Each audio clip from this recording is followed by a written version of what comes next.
They call it Heyoka. It's like a prankster, likes to pull our leg when we're being serious. So the Chinese people could manage to combine these three aspects without having to choose one of them. Like Confucianist when you go to work, Taoist when you want to know mysteries of life, Buddhist when you die because you believe in reincarnation. Now, I came to a Confucian prayer and it was in direct link with Vietnamese culture. And now I come to this religion that is called Caodaism. Caodai. Oh, I just heard of this like a month ago for the first time. 1925-26 has been founded by Ngo Minh-cho, and he's like the prophet of the Caodai faith. And they have like also like a Vatican in Vietnam as well, like Holy See. But by the way, so I started reading and doing my research, and at a certain point I came across a contact person. I contacted someone in Vietnam and I asked him, you know, can you like show me if there's some church or temple where I can go to? And he said, yeah, there is a temple in Liège, is in Belgium, is in the French-speaking part, and there is one in Paris, a church, Caodai church. So I went on my backpack and I just went as fast as I could, and I got initiated. And at the beginning I really loved it because the universal concept was something that really stuck out. Like they believe, for example, core principle you learn when you're a Caodaist is everything is connected, meaning that there is no difference, and we should stress out more the similarities than the differences within the religious and culture. So that's basically what you do in your life as well. You start focusing on the similarities and not on differences anymore in your life. And it brings people together again, and you learn of every truth and every faith and in every way to understand people as well. But I didn't really feel connected with the language, and it was done in Vietnamese, the languages. I didn't really feel it. It didn't really appeal to me. I don't know, it was not language I would like to learn in a way. So you can imagine that's in a way it's not really that you say, okay, now I'm gonna learn Vietnamese, and in Vietnamese I will pray from now on. Yeah, that was Vietnamese has a harsh sound. Yeah, it for me it doesn't really feel that warm in tone. I really couldn't. There was songs in Vietnamese and prayers in Vietnamese. Everything was Vietnamese. Oh, thanks. But basically, I felt that was something missing again. Like, you know, is this something I want to keep on doing, or is it something that I might just skip over and go to something else? So I changed my mind about it. Wow, but when you have an idea, you go in though.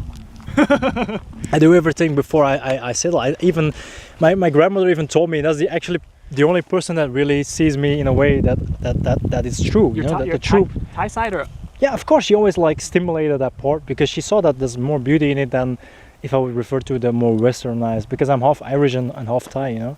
Your mom's mom.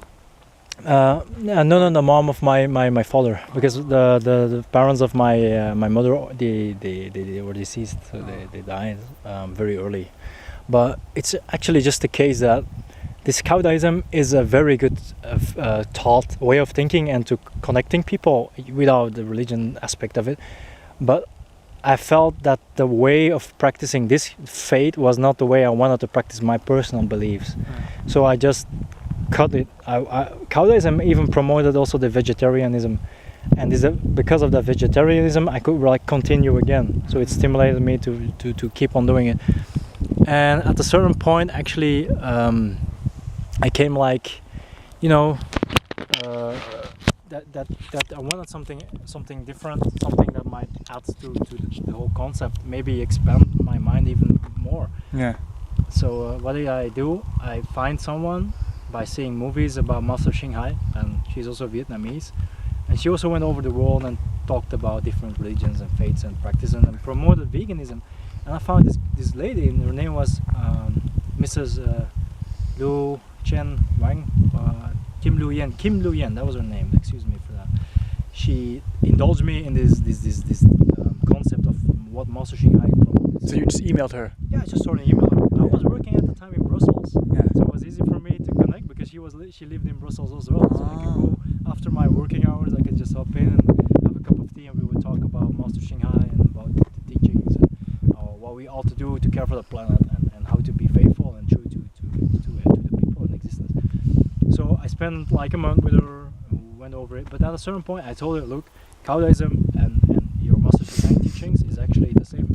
Promote the same aspect, like the 5 golden rules they call it. It's the same. Yes, but you know this and that. It's not religion. Master Shang is philosophy. And I say, yeah, okay, no problem. But she wanted like to initiate me, and she wanted to indulge me in a level that becomes too much like obsessed with a person. You know, like I call it, for me, it's like idol worshipping. I feel like I'm adoring a person. This guy, Master Shing. Of course, this Master Shing Hai is the center of attention. Oh. But that's not right. I didn't feel good by it. I didn't want to continue with that. Yeah. So at that point, she was already past that because she was so full of it. She didn't see anything else. That was the Right. She didn't see anything weird about it. Yeah. No, but for me, it's strange. Yeah. For me, it's like, why should I focus so much on Master Shing Hai if I can focus on Yeshua? I can focus on Buddha. I can focus on Guru Nanak Dev Ji, whatever we are. Yeah. And so I just broke the connection. I just sorry I can't do the initiation. I just had my veganism. I was very happy and grateful with that. And then So she wanted you to go through some ceremony or something? yeah, it's like an initiation, meaning that you actually become like a follower, Official disciple or yeah, something. Follower. like because it's not a religion, it's not an organized religion. You come into a community, Yeah. just a small community from 10, 12 people, whatever, and you come meditate together, you eat together, you pray together, you watch these movies together, and that's basically it. You know, that's like your new family. So I just broke it off. Your parents didn't like care, like they didn't. What did they think Well, my mother basically. about all of this? Like for the last 4 years. Yeah, okay, for the past actually 7 years, not 4 years. It's like 7 years in total. Up to this point. Up to this point. Okay. These 4 years to go back. Yeah. Well, my mother, she was okay with the Buddhist thing, you know, and the Christian thing, okay, but she always mocked it in a way. Yeah, because she didn't understand it. Why go to church? Why wear these nice clothes, you know, and pretending whatever. And she said, just Buddhist is okay. And then she would like splash water on me with the water day, and tell my sister to wake me up with this water, you know, that they splash water. The Songkran. Yeah, why it's crazy. First time if you experience it, you don't know something like that, and then they start doing it. That's like the funny part. But my mother doesn't understand that because for her it's like some kind of a rebellion. Why would you limit yourself from all this pleasure in the world if you can just live up to it? Yeah. So no rules is better than too many rules. Is there philosophy? She thinks that like you can enjoy yourself as long as you control. It's like not too much. She thinks that you should. Yeah, she said you can drink, you can smoke, you can have sex, you can do whatever you want. Yeah. That's always you can do what you want. You do what you want. That's what she told me. Yeah. I mean, I was a teenager then. Do what I want. What do I want? You know what? Do I want to start? Exactly. Who am I? What do I want? And she tells me, you can gamble, you can smoke, you can drink, you can do that. Why should you limit yourself from that? Because this is to enjoy. Life is to enjoy. And then she thinks that you don't have any like friends or something like that. She thought I was like lonely. Like I needed to go out. I understand. I totally understand. To get indulged in the social aspect of life, and it includes drinking and smoking at times, perhaps. Man, you dealt with that one at a young age. 'Cause I had the similar experience, but watched when I was much older. So. For everybody it's different. Yeah, The timing it depends, but you will always have this experience, minimum, or maybe it extends to a larger part of your adulthood or childhood or whatever. Yeah. You can sometimes just be like confronted with that with your parents, not being in the situation that you're in, but just experience it from your parents or your siblings. So your dad was more supportive than your mom. My dad was basically he was once he got very intoxicated because of drinking Jack Daniels, you know, the whiskey. Oh, he's Irish, so he drinks a lot. No. That's what they say. But he had like a habit to drink more often, not to drink a lot, but more often when he would go out, right? Okay. But not at home or something. Yeah, when Yeah. they drink. But at a certain point, it was too much. They had to like pump out his Really? stuff out of his system because it was too terrible. And then he said, "I'm never gonna drink again."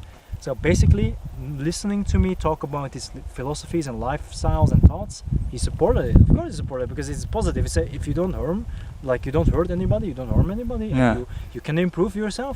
Why not? And he has an experience where he wants to stop drinking now, so he has to control himself.